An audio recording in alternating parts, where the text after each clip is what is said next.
എല്ലാവർക്കും കുക്ക്ടേറ്റ്സിലേക്ക് സ്വാഗതം. ഇന്ന് മുട്ട കൊണ്ട് ഒരു ഫിംഗർ ബൈറ്റ്സ് ആണ് ഉണ്ടാക്കാൻ പോകുന്നത്. എഗ് ഫിംഗർ ബൈറ്റ്സ്, നല്ല ക്രിസ്പി ആയിട്ടുള്ള. അപ്പോൾ ഇതിൻ്റെ റെസിപ്പി വളരെ എളുപ്പമാണ്. സ്നാക്കായിട്ട് കുട്ടികൾക്ക് കൊടുക്കാം, എല്ലാവർക്കും ഇഷ്ടമാവും. അതിന് മുമ്പ് ചാനൽ സബ്സ്ക്രൈബ് ചെയ്യാത്തവരുണ്ടെങ്കിൽ ഒന്ന് ചെയ്യണം കേട്ടോ. മാത്രമല്ല തൊട്ടടുത്തുള്ള ബെല്ലൈക്കൺ ഒന്ന് ക്ലിക്ക് ചെയ്തിട്ട് അതിൽ ഓൾ എന്ന ഓപ്ഷൻ അമർത്തിയാൽ മാത്രമേ ഞാൻ ഇനി ഇടുന്ന വീഡിയോസിൻ്റെ നോട്ടിഫിക്കേഷൻസ് എല്ലാം നിങ്ങൾക്ക് വരുള്ളൂ. അപ്പോൾ നോക്കിയിട്ട് വന്നാലോ. അപ്പോൾ ആദ്യം തന്നെ ഞാൻ ഇതുപോലെ ഒരു പാത്രം എടുത്തിട്ടുണ്ട്. ഇത് ബ്രെഡൊക്കെ ബേക്ക് ചെയ്യുന്ന പാത്രമാണ്. ഏതായാലും കുഴപ്പമില്ല, സ്റ്റീലിൻ്റെ ഒരു പ്ലേറ്റ് ആയാലും കുഴപ്പമില്ല. അതിലാദ്യം എണ്ണ നന്നായിട്ട് തടവി കൊടുക്കുക. ഇനി ഒരു ബൗളിലേക്ക് ഒരു 6 കോഴിമുട്ട പൊട്ടിച്ചൊഴിക്കുക. മുട്ടയുടെ മഞ്ഞ വേണ്ടാന്നുള്ളവർക്ക് മഞ്ഞ ഒഴിവാക്കിയിട്ട് വെള്ള മാത്രം എടുക്കാം. അതുപോലെ മുട്ടയുടെ എണ്ണവും ഇഷ്ടത്തിനനുസരിച്ച് കൂട്ടാവുന്നതാണ്.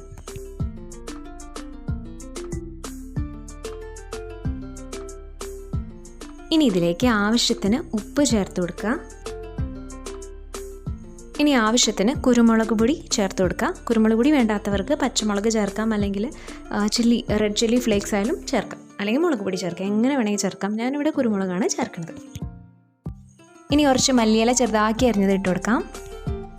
പിന്നെ ഒരു ചെറിയ സവാള ചെറുതാക്കി അരിഞ്ഞത് ഇട്ട് കൊടുക്കാം. വേണമെങ്കിൽ നിങ്ങളുടെ ഇഷ്ടത്തിനനുസരിച്ച് പുളിക്ക് വേണ്ടിയിട്ട് ചെറുതായിട്ട് തക്കാളി അരിഞ്ഞിട്ട് കൊടുക്കാം. ഞാനതൊന്നും ചേർക്കണില്ല, ഇത്രയും ഞാൻ ചേർക്കണുള്ളൂ. ഇത് ഞാൻ നന്നായിട്ട് മിക്സാക്കി വെച്ചിട്ടുണ്ട്. ഇതിവിടെ ഇരിക്കട്ടെ. ഇനി നമുക്ക് ഒരു ചീനച്ചട്ടിയിൽ കുറച്ച് വെള്ളം ഒഴിച്ചിട്ട് തിളയ്ക്കാൻ വെക്കണം. ഞാനിപ്പോൾ അടുപ്പത്ത് വെച്ചിട്ടുണ്ട്. ഇനി ചെയ്യേണ്ടത്, നമ്മൾ നേരത്തെ എണ്ണയെല്ലാം പുരട്ടി വെച്ചിട്ടുള്ള ആ പാത്രത്തിലേക്ക് നമ്മൾ മിക്സ് ചെയ്ത മുട്ട ഒഴിച്ചു കൊടുക്കുക.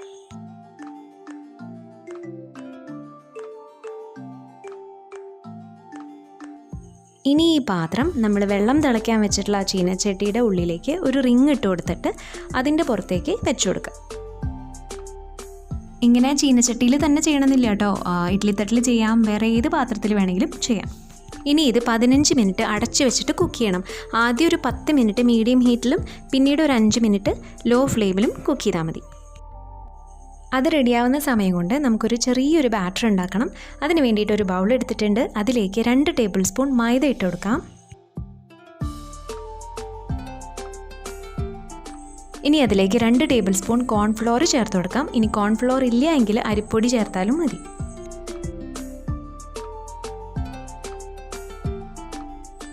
ഇനി ഇതിലേക്ക് കാശ്മീരി ചില്ലി പൗഡറാണ് ഞാൻ ചേർത്ത് കൊടുക്കുന്നത്. ഒരു 1.25-2 ടീസ്പൂൺ കഷ്ടി ചേർക്കുന്നുണ്ട്. നല്ല എരിവ് വേണമെന്നുള്ളവർക്ക് സാധാരണ മുളക് പൊടി ചേർത്ത് കൊടുക്കാം. ഇനി ചേർക്കേണ്ടത് ഒരു 1/2 ടീസ്പൂണോളം ഗരം മസാല പൊടിയാണ്. ഇതിൽ വേണമെങ്കിൽ നിങ്ങൾക്ക് ഫ്ലേവറിന് ഇഞ്ചി വെളുത്തുള്ളി പേസ്റ്റ് ചേർത്ത് കൊടുക്കാം, അല്ലെങ്കിൽ ജിഞ്ചർ പൗഡറോ അല്ലെങ്കിൽ ഗാർലിക് പൗഡറോ എന്തെങ്കിലും ഉണ്ടെങ്കിൽ ചേർത്ത് കൊടുക്കാവുന്നതാണ്. അപ്പോൾ കുറച്ചുകൂടി നല്ലൊരു ഫ്ലേവർ ഉണ്ടാവും. ഇനി ഇതിലേക്ക് ആവശ്യത്തിന് ഉപ്പ് കൂടി ചേർത്തിട്ട് മിക്സ് ചെയ്ത് കൊടുക്കണം.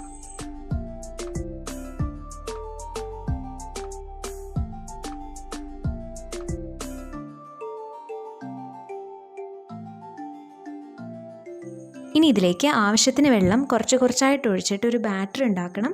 ഒരുപാട് തിക്കാക്കാനും പാടില്ല, എന്നാൽ ഒരുപാട് ലൂസ് ആവാനും പാടില്ല. ഈ ഒരു പരുവത്തിൽ വേണം നമുക്ക് ബാറ്റർ തയ്യാറാക്കാനായിട്ട്. ഇപ്പോൾ 15 മിനിറ്റ് കഴിഞ്ഞിട്ടുണ്ട്. നമ്മുടെ മുട്ട ഇവിടെ നന്നായി കുക്കായിട്ട് വന്നിട്ടുണ്ട്. അപ്പോൾ ഇതിപ്പോൾ നല്ല ചൂടാണ്. ഞാൻ ടെസ്റ്റ് ചെയ്യാനായിട്ട്, അതായത് ഉള്ളിലൊക്കെ വെന്തിട്ടുണ്ടോ എന്ന് ടെസ്റ്റ് ചെയ്യാനായിട്ട് നമ്മൾ കേക്കിനൊക്കെ ചെയ്യുന്ന പോലെ ഒരു കോലോ അല്ലെങ്കിൽ കത്തി വെച്ചിട്ടൊന്ന് കുത്തി നോക്കുക. അപ്പോൾ കത്തി നല്ല ക്ലീനായിട്ടാണ് വരുന്നതെങ്കിൽ ഇത് നന്നായിട്ട് കുക്കായിട്ടുണ്ട്. നമ്മുടെ കത്തിയെല്ലാം ക്ലീനാണ്. അപ്പോൾ നമ്മുടെ മുട്ട കുക്കായിട്ടുണ്ട്. ഇനി ഇത് നന്നായിട്ട് ചൂടാറിയതിന് ശേഷം മാത്രമേ ഡീമോൾഡ് ചെയ്യാൻ പാടുള്ളൂ. ഞാനിത് ചീനച്ചട്ടിയിൽ നിന്ന് ഒന്നും പുറത്തെടുത്ത് വെക്കുകയാണ്. അപ്പോൾ ഇത് പെട്ടെന്ന് ചൂടാറി കിട്ടും. ഇപ്പോൾ ഇത് നന്നായിട്ട് ചൂടാറിയിട്ടുണ്ട്. ഇനി ഒരു ചെറിയ കത്തി വെച്ചിട്ട് അതിൻ്റെ സൈഡെല്ലാം പതുക്കെ ഒന്നിങ്ങനെ വരഞ്ഞു കൊടുക്കുമ്പോൾ അത് പെട്ടെന്ന് നമുക്ക് എടുക്കാൻ പറ്റും. വരഞ്ഞതിന് ശേഷം ചെറിയൊരു ചട്ടകം വെച്ചിട്ട് പതുക്കെ ഒന്നിങ്ങനെ പൊക്കി കൊടുത്തു കഴിഞ്ഞാൽ എളുപ്പത്തിൽ എടുക്കാം.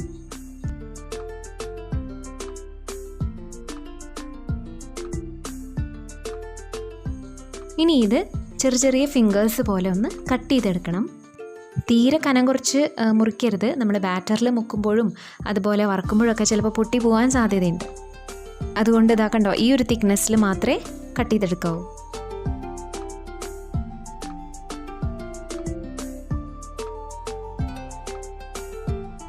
അങ്ങനെ ഞാൻ എല്ലാ പീസും കട്ട് ചെയ്തെടുത്തിട്ടുണ്ട്.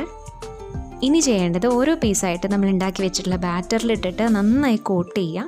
അതിനുശേഷം ഒരു ഫോർക്ക് ഉപയോഗിച്ചിട്ട് നമ്മൾ ബ്രെഡ് ക്രംസ് ഇട്ട് വെച്ചിട്ടുള്ളൊരു പാത്രത്തിലേക്ക് അത് ഇട്ട് കൊടുക്കുക. അങ്ങനെ ഒരു 3-4 പീസ് ചെയ്തതിന് ശേഷം നമുക്ക് ബ്രെഡ് ക്രംസ് കോട്ട് ചെയ്തെടുക്കണം. സ്പൂൺ കൊണ്ട് നമ്മൾ ബ്രെഡ് ക്രംസിൽ ഇട്ട് കൊടുക്കുകയാണെങ്കിൽ ആ മാവ് അതിൽ ബ്രെഡ് ക്രംസിൽ വീഴാൻ സാധ്യതയുണ്ട്. അപ്പോൾ അതിങ്ങനെ കട്ട പിടിച്ച് കിടക്കും. അപ്പോൾ ഒരുപാട് ബ്രെഡ് ക്രംസ് അങ്ങനെ വേസ്റ്റ് ആവാനും സാധ്യതയുണ്ട്.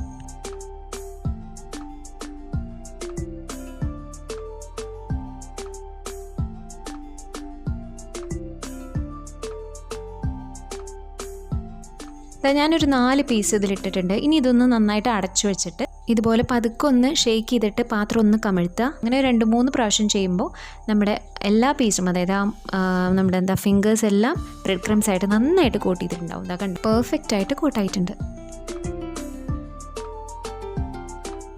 ഇത് വേറൊരു പ്ലേറ്റിലേക്ക് മാറ്റിയിട്ട് ഇതേ പ്രോസസ്സ് തന്നെ നമുക്ക് റിപ്പീറ്റ് ചെയ്തിട്ട് എല്ലാ പീസും ഇതേപോലെ ചെയ്തെടുക്കണം.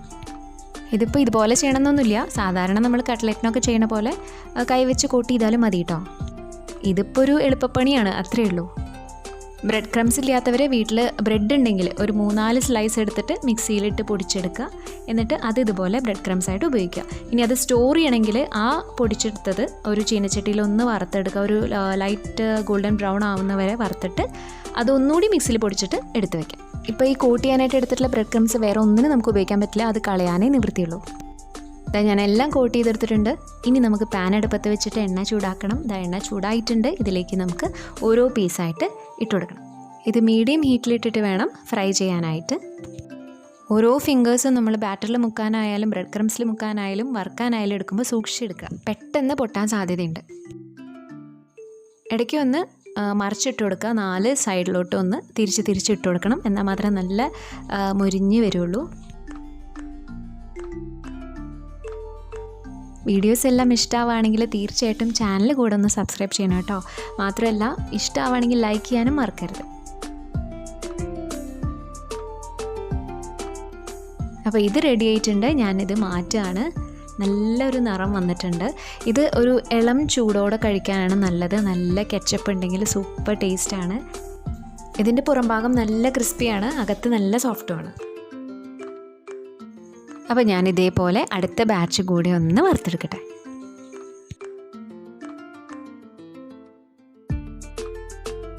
ഒരു പീസ് പൊട്ടിപ്പോയിട്ടോ, അതായത് അതിൻ്റെ നടുവിൽ വെച്ചിട്ട് ഞാനിങ്ങനെ എടുത്തു. അപ്പോൾ അത് പൊട്ടിപ്പോയി. അപ്പോൾ അതൊന്ന് ശ്രദ്ധിച്ചോളൂ, പൊട്ടാതെ നോക്കുക. അപ്പോൾ പൊട്ടിയാലിപ്പോൾ വിഷയമൊന്നുമില്ല, എന്നാലും സെർവ് ചെയ്യുമ്പോൾ എല്ലാം ഒരേപോലെ ഇരിക്കുന്നതല്ല അതിൻ്റെ ഒരു ഭംഗി.